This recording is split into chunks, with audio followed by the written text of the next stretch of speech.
ಪ್ರೀತಿಯ ಬಂಧುಗಳೇ, ಬಹುಶಃ ಮಲ್ಪೆ ಇಂತಹ ಸಾವಿರಾರು ಕಾರ್ಯಕ್ರಮಗಳನ್ನು ನೋಡಿದೆ. ಆದರೆ ಈ ಮಲ್ಪೆ ನೆಲದ ಮೇಲೆ ಇಷ್ಟು ಸುಂದರವಾದ ಪಿಲಿನಲಿಕೆಯನ್ನು ನನಗೆ ನೋಡುವಂಥ ಅವಕಾಶವನ್ನ ನಮ್ಮ ರಮೇಶ್ ಕಂಚನ್ ಅವರು ಮತ್ತು ವಿಶೇಷವಾಗಿ ನನ್ನ ಬಹಳ ಸುದೀರ್ಘ ವರ್ಷಗಳ ಮಿತ್ರ ವಿಕ್ಕಿ ಈ ಅವಕಾಶವನ್ನು ಕಲ್ಪಿಸಿಕೊಟ್ಟಿದ್ದಾರೆ. ಆದರೆ ಖುಷಿ ವಿಚಾರ ಏನು ಅಂತಂದ್ರೆ, ಇವತ್ತು ಸಿನಿಮಾ ಥಿಯೇಟರ್ಗಳೇ ಖಾಲಿ ಹೊಡಿತಾ ಇರ್ತವೆ. ಅಂಥದ್ರಲ್ಲಿ ಪಿಲಿನಲಿಕೆ ಕಾರ್ಯಕ್ರಮದಲ್ಲಿ ರಾತ್ರಿ 10 ಗಂಟೆ ಆದರೂ 50,000 ಜನ ಈ ಪ್ರಮಾಣದಲ್ಲಿ ಕೂತಿರೋದು ನೋಡಿದ್ರೆ ಇದು ಆಶ್ಚರ್ಯ ಆಗ್ತಾ ಇದೆ. ನಾವು ಬಯಲುಸೀಮೆ ಜನ, ನಾವೆಲ್ಲ ಕೃಷ್ಣ ಜನ್ಮಾಷ್ಟಮಿನ ಆಗ್ಲೇ 1 ತಿಂಗಳ ಹಿಂದೆ ಆಚರಿಸ್ಬಿಟ್ಟಿದ್ದೀವಿ. ಆದರೆ ನಾವು ಫಾಲೋ ಮಾಡೋ ಪಂಚಾಂಗನೇ ಬೇರೆ, ಕರಾವಳಿ ಪ್ರದೇಶದ ಜನ ಫಾಲೋ ಮಾಡುವಂತ ಪಂಚಾಂಗ ಬೇರೆ. ನಿಮ್ಮ ಪಂಚಾಂಗದ ಪ್ರಕಾರ ನಾಳೆ ಕೃಷ್ಣ ಜನ್ಮಾಷ್ಟಮಿ ಆಗ್ತಾ ಇದೆ. ಆದರೆ ಕೃಷ್ಣ ಮಥುರಾದಲ್ಲಿದ್ದಾನೆ ಗೊತ್ತು, ಬೃಂದಾವನದಲ್ಲಿದ್ದಾನೆ ಗೊತ್ತು. ಆದರೆ ಕೃಷ್ಣ ಉಡುಪಿಯಲ್ಲಿದ್ದಾನೆ ಅನ್ನೋದನ್ನ ಎಷ್ಟು ಸುಂದರವಾಗಿ ನೀವೆಲ್ಲರೂ ನಿರೂಪಿಸಿದ್ದೀರಿ ಅಂತಂದ್ರೆ, ಕೃಷ್ಣ ಯಾರು ಅಂತ ಯಾರು ಪ್ರಶ್ನೆ ಕೇಳ್ತಾ ಇದ್ರು. ಕೃಷ್ಣ ಅಂದ್ರೆ ಕೇವಲ ಯಾವುದೋ ಇತಿಹಾಸದ ಪುರಾಣದ ಕಾಲದ ಒಂದು ವ್ಯಕ್ತಿ ಅಲ್ಲ. ಕೃಷ್ಣ ಅಂದ್ರೆ ಸೌಂದರ್ಯ, ಕೃಷ್ಣ ಅಂತ ಅಂದ್ರೆ ಸ್ನೇಹ, ಕೃಷ್ಣ ಅಂತ ಅಂದ್ರೆ ಪ್ರೇಮ, ಕೃಷ್ಣ ಅಂದ್ರೆ ನಗುಮೊಗದ ಸಂಯಮಿ, ಕೃಷ್ಣ ಅಂದ್ರೆ ಕೃತಜ್ಞತಾ ಮೂರ್ತಿ, ಕೃಷ್ಣ ಅಂದ್ರೆ ಭಗವದ್ಗೀತೆ, ಕೃಷ್ಣ ಅಂದ್ರೆ ಯುದ್ಧ ನೀತಿ, ಕೃಷ್ಣ ಅಂತ ಅಂದ್ರೆ ಶಾಂತಿ, ಕೃಷ್ಣ ಅಂತ ಅಂದ್ರೆ ಇಡೀ ಮನುಷ್ಯ ಕುಲಕ್ಕೆ ಒಂದು ಅಧ್ಯಾತ್ಮದ ಬೋಧೆ. ಕೃಷ್ಣ ಅಂತ ಅಂದ್ರೆ ಆತ ಇಡೀ ಭಾರತ ದೇಶದ ಮೂಲೆ ಮೂಲೆಗಳಿಗೆ ತಲುಪಿರುವಂತ ಒಂದು ಮಹಾನ್ ವ್ಯಕ್ತಿತ್ವ. ಕೃಷ್ಣ ಅಂತ ಅಂದ್ರೆ ಸೌಂದರ್ಯ, ಕೃಷ್ಣ ಅಂತ ಅಂದ್ರೆ ಭಾರತ ದೇಶದ ಉದ್ದಗಲಕ್ಕೂ ಕೂಡ ಕವಿ, ಋಷಿ, ಯೋಗಿ, ಸಂತ, ಲೋಕಾದ್ಯಂತ ನಡೆಯುವ ಸಂತ. ಇಂಥ ಅದ್ಭುತವಾದ ವ್ಯಕ್ತಿ ಕೃಷ್ಣ. ಅವನು ಹುಟ್ಟಿದ ದಿವಸನ ಪಿಲಿನಲಿಕೆಯ ಕಾರ್ಯಕ್ರಮದ ಮೂಲಕ, ಆ ಹುಲಿಗಳನ್ನ ಕುಡಿಸೋದರ ಮೂಲಕ ಏನ್ ಆನಂದ ಆಗುತ್ತೆ ನೋಡ್ತಾ ಇದ್ದಾರೆ ಅಂತಂದ್ರೆ, ಹೃದಯದ ಒಳಗಡೆ ಇರುವಂತ ಆ ಸೂಕ್ಷ್ಮವಾದ ಭಾವನೆಗಳೆಲ್ಲವೂ ಕೂಡ ಆವೇಶ ತಾಳಿ ಹುಚ್ಚೆತ್ತು ಕುಣಿಯೋ ತರ ಕುಣಿತಾ ಇರ್ತಾರೆ ಈ ಹುಡುಗರು. ಬಹುಶಃ ಇಡೀ ದೇಶ, ಭಾರತ ದೇಶನೇ ಹಂಗೆ.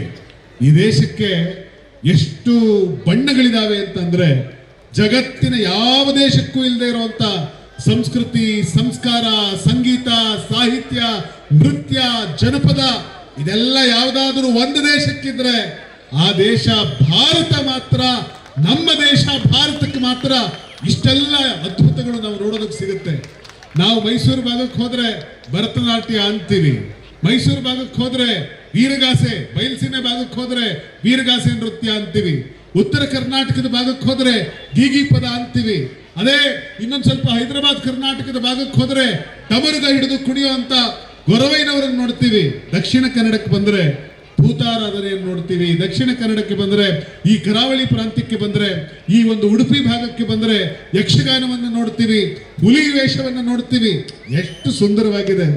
ಇಡೀ ಭಾರತ ಇಷ್ಟು ಸಾವಿರಾರು ಬಣ್ಣಗಳಿಂದ ತುಂಬಿದೆ. ಹೀಗಾಗಿ ಅಮೆರಿಕಾ ದೇಶದ ಒಬ್ಬ ಪ್ರೊಫೆಸರ್, ಅಮೆರಿಕಾ ದೇಶದ ಒಬ್ಬ ಫಿಲಾಸಫರ್ 100 ವರ್ಷಗಳ ಹಿಂದೆ ಭಾರತ ಅಂದ್ರೆ ಏನು ಸರ್ ಅಂತ ಒಬ್ಬ ಶಿಷ್ಯ ಕೇಳಿದ್ನಂತೆ. ಮಾರ್ಕ್ ಟ್ವೈನ್ ಒಂದು ಸುಂದರವಾದ ಮಾತು ಹೇಳ್ತಾನೆ ರಮೇಶ್ ಅಣ್ಣ. ಅವನೇನ್ ಹೇಳ್ತಾನೆ ಅಂತಂದ್ರೆ, this is India Vicky, this is India, the land of dreams and of romance, of fabulous wealth and of fabulous poverty, of Tyrian giants and Aladdin lamps, of famine and pestilence, of tigers and elephants, the cobra and the jungle, the country of 100 tongues, 1,000 religion, 2 million gods, cradle of human race, birthplace of human speech, mother of history, grandmother of tradition. ಏನು ಅದ್ಭುತವಾದ ಮಾತು. Cradle of human race, birthplace of human speech, mother of history, grandmother of tradition. That country I call as India. That country I salute as Bharat. Salute as Bharat. ಒಬ್ಬ great philosopher, historian Bharat ದೇಶದ ಬಗ್ಗೆ ಇಂಥ ಮಾತು ಹೇಳ್ತಾನೆ. ನನಗಂತೂ ವಿಶೇಷವಾಗಿ ಈ Malpe beach ಅಂದ್ರೆ ನೆನಪಾಗೋದು ಇಲ್ಲಿನ ಮೊಗವೀರ ಸಮುದಾಯದ ಯುವಕರು. ಬಹುಶಃ ಈ ದೇಶಕ್ಕೆ ಮೊಗವೀರರು ಕೊಟ್ಟಿರುವಂತ ಕೊಡುಗೆಯನ್ನು ಕೂಡ ನಾವು ಯಾರು ಮರೆಯೋಕೆ ಸಾಧ್ಯ ಇಲ್ಲ.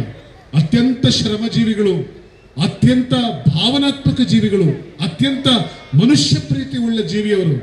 ಇವತ್ತು ನಾವು ಇಡೀ ಮಹಾಭಾರತವನ್ನ ಬರೆದಂತ, ಕೃಷ್ಣನ ಚರಿತ್ರೆಯನ್ನ ಬರೆದಂತ, ಕೃಷ್ಣನ ಇತಿಹಾಸವನ್ನು ಸೃಷ್ಟಿ ಮಾಡಿದವನು ಯಾರು ಅಂದ್ರೆ ಒಬ್ಬ ಮಗವೀರ, ವ್ಯಾಸ ಮಹರ್ಷಿ ಕೃಷ್ಣನನ್ನ ಈ ದೇಶಕ್ಕೆ ಕೊಟ್ಟವನೊಬ್ಬ ಮಗವೀರ. ಇಡೀ ಮಹಾಭಾರತವನ್ನ ಈ ದೇಶಕ್ಕೆ ಕೊಟ್ಟವನು ಒಬ್ಬ ಮಗವೀರ. ಇಡೀ ಕರ್ಣ, ಇಡೀ ಮಹಾಭಾರತದಲ್ಲೇ ಅತ್ಯಂತ ದಾನಶೂರ ಪಾತ್ರ ಯಾವುದು ಅಂದ್ರೆ ಕರ್ಣನ ಪಾತ್ರ. ಅಂತ ಕರ್ಣನನ್ನ ಭೂಮಿಗೆ ಕೊಟ್ಟವನು ಒಬ್ಬ ಕರ್ಣ, ಒಬ್ಬ ಮಗವೀರ. ವಿವೇಕಾನಂದರು ಇಡೀ ದೇಶದ ತುಂಬ ಅಥವಾ ಇಡೀ ಜಗತ್ತಿನ ತುಂಬ ಹಿಂದೂ ಧರ್ಮದ ಘನತೆಯನ್ನು ಸಾರಿದ್ರು.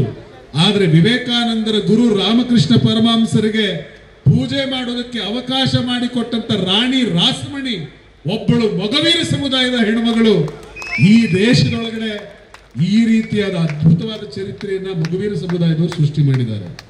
ಆದ್ರೆ ಈ ಕಾರ್ಯಕ್ರಮದಲ್ಲಿ ಸಂತೋಷ ಏನು ಅಂದ್ರೆ ಅವರು ಎಲ್ಲ ಜಾತಿ ಸಮುದಾಯದವರ ಜೊತೆಗೆ ಸೇರಿ ಯಾವ ಜಾತಿ ಭೇದವಿಲ್ಲದೆ ನಾವೆಲ್ಲ ಒಂದು ಅಂತ ಹೇಳಿ ಇಷ್ಟು ಸುಂದರವಾದ ಪಿಲಿನಲಿಕೆ ಕಾರ್ಯಕ್ರಮವನ್ನು ಮಾಡಿದ್ದೀರಿ.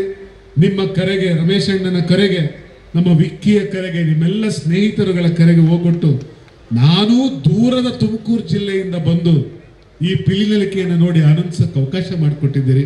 ನಿಮಗೆಲ್ಲರಿಗೂ ಕೂಡ ಅನಂತ ಅನಂತ ಧನ್ಯವಾದಗಳು. ನಮಸ್ಕಾರ. ಜೈ ಹಿಂದ್.